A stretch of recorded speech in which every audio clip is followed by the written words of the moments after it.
Tervehdys ja kiva, että löysit taas tänne kanavalle.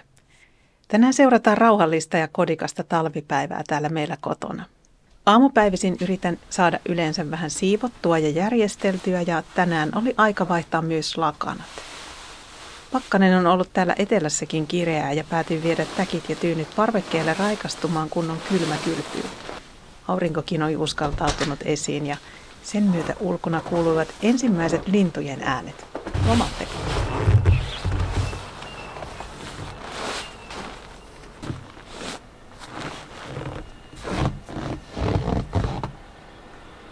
Kaikissa puuhissa minulla on mukana 1,5-vuotias tyttäremme, jonka kanssa laitoimme junarataleikin pystyyn isoveljen ollessa koulussa.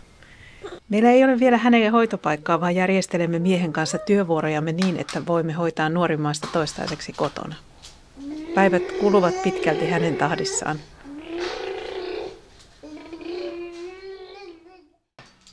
Täältä tulee tämmöinen sininen veturi. Monesti yritämme aamupäivisin myös vähän ulkoilla, mutta viime päivinä on ollut niin kylmää, että happihyppelyt ovat jääneet lyhyiksi. Mutta onneksi kevät lähestyy kovaa vauhtia ja silloin pihalla tulee varmasti vietettyä enemmän aikaa. Seuraavaksi ehdinkin jo tuoda petivaatteet takaisin sisälle ja ryhdyin petaamaan sänkyä.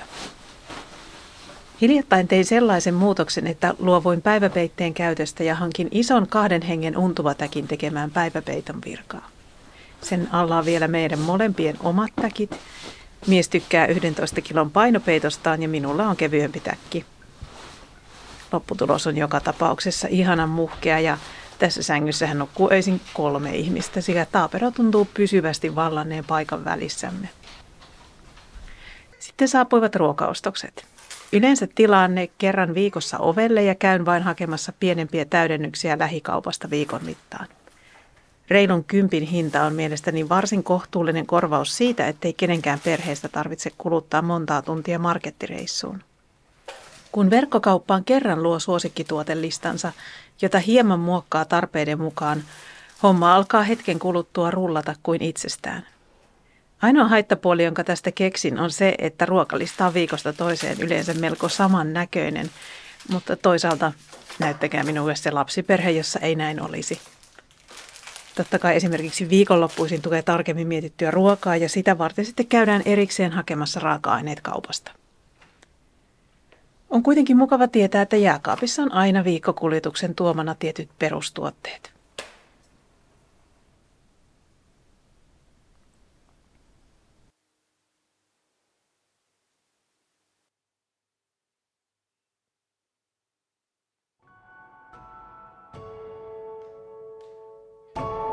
Kun taapero menee unille, minäkin pidän taukoa kotitöistä. Katsotaanko mitä hankin, kun kävin eilen lastenvaateostoksilla.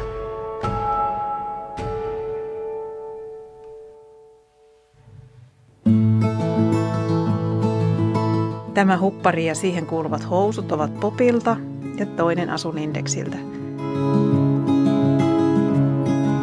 Ja kuten näkyy, tällä hetkellä miellyttävät neutraalit värit, beiget ja tummansiniset sekä kuoseina tietysti keväiset raidat.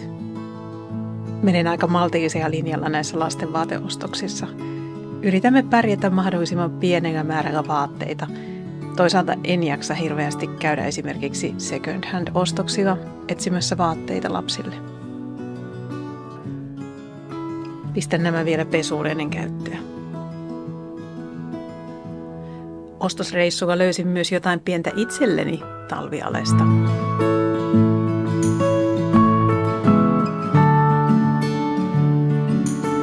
Skandinaaviskin Snö-tuoksukynttilässä tuoksuvat kuvauksen mukaan jäätyneet metsät ja marjat sekä pakkasasteiden terävä ja raikas henkäys. Eli varsin ajankohtaisesta tuoksusta on edelleen kyse. Pidän siitä, että kynttilässä on myös puinen kansi, joka pitää sen pölyttömänä ja tuoksut tallella silloin, kun kynttilää ei polteta.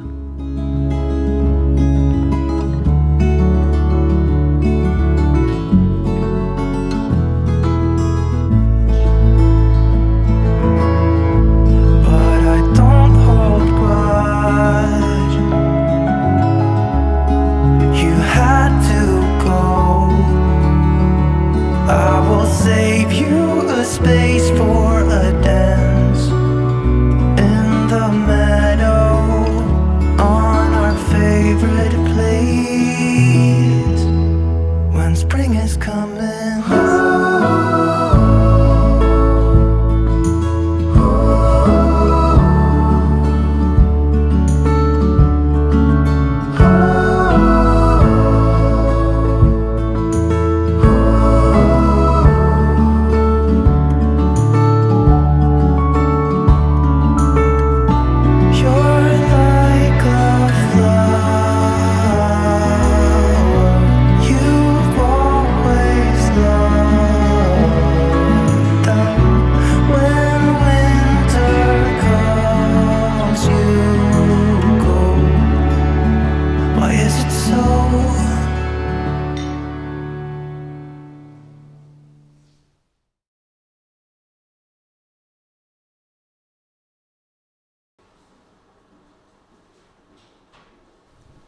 Hämärä on laskeutunut, perhe on kotona ja on aika tehdä iltaruoka. Tänään meillä on lämmittävää kanakeittoa, jonka reseptin olen jakanut aiemmin blogissani ja kuvauskentästä löydät linkin siihen. Keitosta tekee lämmittävän tomaattipohjainen liemi ja tuoreen chilin puraisu.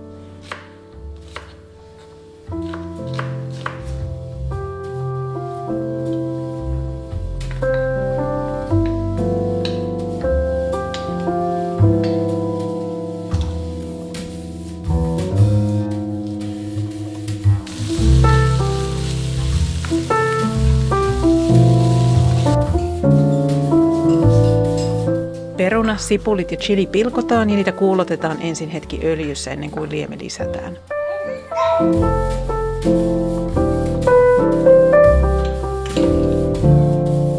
Mausteena on lisäksi kuivattua oreganoa ja pari laakerin lehteä makua syventämässä.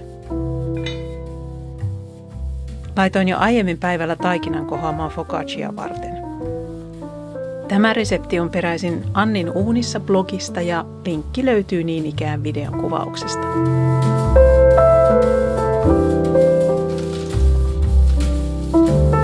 Taikina kaadetaan leivinpaperilla vuorattuun huokaan ja taputellaan kevyin ottein tasaiseksi.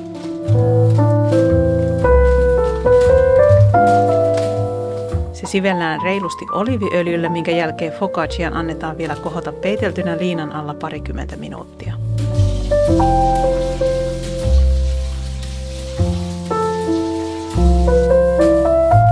Kohonneeseen leipomukseen pistellään peukalolla kuoppia, jotka täytetään rosmariinilla. Ja pinnalle ripotellaan reilusti sormisuolaa.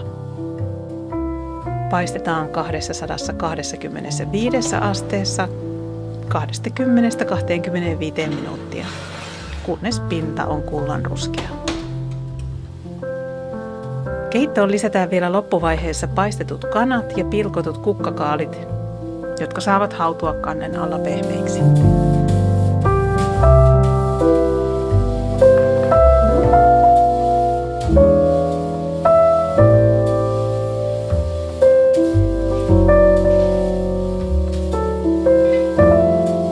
Arki-iltanakin on mukava sytyttää kynttilät ja kattaa pöytä kauniisti.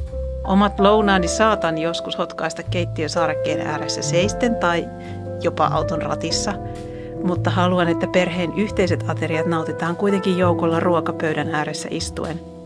Ja olen iloinen, kun olen huomannut sen olevan lapsillekin tärkeää.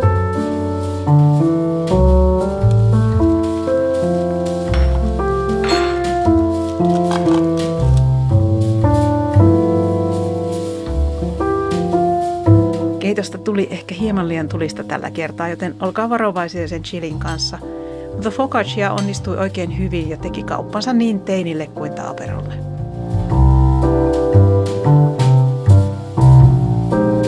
Kiitos, että olit mukana tänään ja nähdään pian uudelleen.